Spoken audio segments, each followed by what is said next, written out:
Good afternoon to you. Mark Sudduth, HurricaneTrack.com, here with your hurricane outlook and discussion for Tuesday, November the 13th, 2018.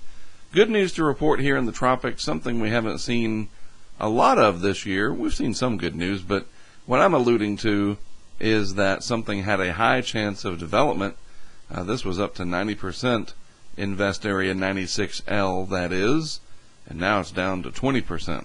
So this is not going to develop into a tropical system, it does appear, and that's great. You can see that the X itself has moved over the Northeast Caribbean Sea, and we can take a look at that on the satellite here from Tropical Tidbits. This is the wide shot, and you can see it's very disorganized, interacting with that very sharp upper trough that's sitting down there, that upper level low, and that's going to preclude development. The upper level winds, the interaction with that trough, the interaction with the land masses down here will put the kibosh on that. We'll take a closer up satellite animation look at this in just a moment. Notice in the lower 48 here, snowflakes reported in some areas of the deep south over here and parts of Texas and Louisiana. That's got a lot of people sort of not up in arms. That makes it sound like it's a bad thing, but it's caused quite a ruckus, that's for sure. The weather Twitter kind of going crazy with sleet pellets, a few snowflakes mixed in some areas, as cold air has drained down out of Canada into this storm system. And you can see this strong subtropical jet coming up out of the tropics, and then it comes up into the subtropics, and that is representative of a lot of energy in the atmosphere. And when we get that to couple with any kind of a strong jet stream coming out of Canada, and we get these two together and form something off the coast, it's going to be a blockbuster. And that's going to happen, I think, within the next few weeks, and then probably more so in February. But we can talk about February when we get closer to February. Out west, a little bit of moisture trying to come in to Northern California, where those terrible wildfires have been going on. That stuff is absolutely nightmarish. At least with hurricanes, you see it coming and you have the chance to evacuate. With these wildfires, some of these people being burned alive as they tried to evacuate is just the stuff of nightmares. It really is. And there's not really, unfortunately, any type of big-time relief coming other than a little bit of extra moisture and cloud cover moving in. I guess you take whatever you can get. So let's move down here to the satellite animation. By the way, these are all from Tropical Tidbits. So easy to generate these animations. We appreciate what Levi does at tropicaltidbits.com. And you notice what's what. Okay, well, here's Puerto Rico, and we have the U.S. British Virgin Islands through here, and then here's Guadeloupe, just to give you some idea of the different islands. And there is St. Bartolome right there. And you notice a couple of things. First of all, very disorganized, which is great. And you notice the strong upper level winds just blowing these tops off, wisping away, not allowing this to congeal and come together. There's just the ever slightest rotation, like right in there. I think you can see that. Hey, look, I've drawn kind of a Picasso kind of a face there. Some kind of a weird fish person, I guess, with, I don't even know. It was an accident. I'll get rid of it. Wow. So, yeah, there's a little bit of rotation just right in here, as you can see. And a few of these thunderstorms that pop up will drop some gusty winds with the rain shafts that come out from underneath those clouds. And it's really cool to see those over the ocean, or if they're even coming at you. I think it's neat. But you got to be careful if you're in a small craft, a little sailboat out there. I mean, even a medium to big size sailboat, some of those wind gusts could be pretty strong. So just be mindful of that as this disturbed weather moves through. Check the radar out of San Juan if you're nearby, and some of the other radars through here. I think some of them provided by France, Meteo France. Hopefully the people who live down here know where to find those sources of information. Just Google it, right? Everything's on Google. So let me just point out something to you real quick. So you see these clouds moving in through here towards the Virgin Islands.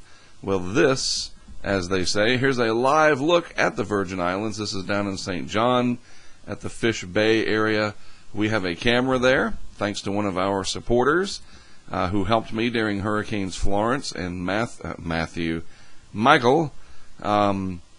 And he took a Nest Cam back with him and agreed to set it up. So this is one of those, it's not even a squall really, but one of those areas of showers, and there might be a thunderstorm with some of this, but nothing like you saw a few days ago when there was just a tremendous amount of rain and lightning from that upper level low interacting with that surface trough a little bit. You get those two together, that cold air in the upper atmosphere, a lot of energy with that, and then the heat energy at the surface with that tropical wave, and that set off some flooding and a tremendous amount of lightning in that area. So this is more of just your sort of tropical rain. Not the best of days down in what is normally a very wonderful part of the world, probably. I've never been down there. I have to do that soon. We'll see, maybe in the wintertime. Purely for research, of course, right? All right, so let's take a look at the GFS here. This is the Atlantic shot. Just kind of want to show you a few things here. I think this is 5 days. First of all, let me outline what's what. Here's eastern parts of North America. We'll go around to show you Florida, the Gulf Coast, where there was snow today, just inland anyway. I think Houston reported some snow. There is South America, western side on the Pacific. Yeah, there we go. And here's Africa over here. And look at this huge, huge storm system in the upper atmosphere and at the surface over the North Atlantic. Really fascinating to see that. Well, let's put this into motion. You see how that lifts out over time. Another very strong system takes its place. Boy, the shipping lanes up through here are going to be quite in peril from these monster coastal ocean storms that come up from the continent here and then get out over the North Atlantic. Anybody doing forecasting for shipping in the North Atlantic, you're going to have your work cut out for you. Just incredible amounts of energy, probably some huge waves. Greenland up here probably getting in on some of that action. Must be pretty wild. But look at that one storm there that comes out here. Let's get this stopped on the animation when it starts over and see where that comes from. This is 5 days. So here it is, right there is the genesis of it. Only about 24 hours out. We'll go to the next two frames. There we go, 24 hours out. So look what happens. This really starts to bomb out up over southeastern Quebec, and then it tries to head out into the Atlantic there. Really, really energizing. Wow, that's incredible. So I think we're going to see something like that eventually right along the East Coast somewhere in this vicinity before all is said and done, maybe at the end of the month even, and I'll show you why I think that in just a moment. But you notice too, and this is great news, speaking, back to the tropics, nothing down here associated with 96L. It will just dissipate. Its energy will just get stretched out and kind of go away. And then you notice too, this other storm system develops and sends a little bit of a warning shot nor'easter off the coast of Massachusetts. But I think it's coming that we're going to have what I call the wintertime cousin to the hurricane, and that are these strong coastal storms. And I'm very interested in those. They provide me with an opportunity to test new things, and I've got some new stuff to test, which we'll talk about later. I want to show you some visuals of it before I get into it. And I love extreme weather. I think it's interesting. I don't love what it does to people. That's the downside. But hopefully, the work that I do in creating awareness, etc., at least gives people a heads up. Maybe we even save a life or two. But it is very interesting to me. And so these coastal storms, these wintertime, the blizzards, the big nor'easters that you get right off the coast there that create storm surge, big waves. Yeah, it's cold and you get some snow, in some cases a lot of it. It's like a hurricane. It really is like a Category 1 hurricane with 25 degrees outside. And so instead of the rain coming down in sheets and like a waterfall, it's snow. And for those of you that go through it, some people hate it. Yeah, they do, but it's really fascinating, and it looks like we may be getting into that kind of a pattern. So here's Eric Webb. I've mentioned him before. He's come on earlier in the season when we were talking about the El Nino and some other things. With hurricanes, we see these periods where favorability comes into play. Remember, they don't just pop up out of nowhere. We know that. There is no such thing as that. And just a side note, doesn't that just, especially those of us who know, doesn't that aggravate you to no end when somebody will write an article or you hear a news report that, the hurricane popped up out of nowhere or it formed suddenly? It's like, well, they can intensify rapidly once they form, but they don't pop up out of nowhere. They have to have a pre-existing set of conditions, just like I talk about with my cookies analogy, that, cookies just don't cook themselves in the oven. You have to have all the ingredients in place, and then you have to have the oven to bake them, right? And the same is true for hurricanes, and the same is true for these big coastal storms that we get. And the overall pattern, part of that being the strong negative NAO, where you get the big blocking high way up over Greenland, the negative North Atlantic oscillation, and the Pacific parts of it going on with the tropical forcing to the Pacific and the Western Hemisphere will amplify that subtropical jet. And that can couple with the northern stream, the jet stream, and then the NAO going negative.